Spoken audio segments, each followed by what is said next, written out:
আমরা যাদের বন্ধু বা প্রিয়জন বলে ভাবি, সবসময় কি তারাও আমাদের তেমনই ভাবে? আসলেই না।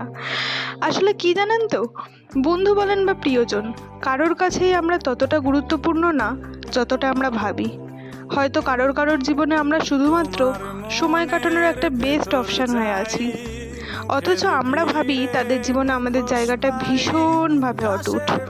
সেটা কেউ কখনো নিতে পারবে না। আমরা ভুল ভাবি।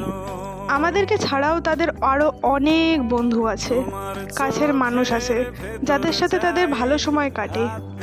প্রিয় মানুষের প্রায়োরিটি লিস্টে আমরা সবসময় প্রথম হয়ে থাকি না। এগুলো জীবনের অপ্রিয় সত্য। এগুলো মেনে নেওয়াটা ভীষণ কষ্টের, কিন্তু খুবই প্রয়োজনীয়। তুমি দেখছো তাকে, ভাবছো যাকে, সে আসল মানুষ নয়। সে বেঁচে আছে শহরের এক কোণে, সে মৃত মানুষের চিৎকার শুনে।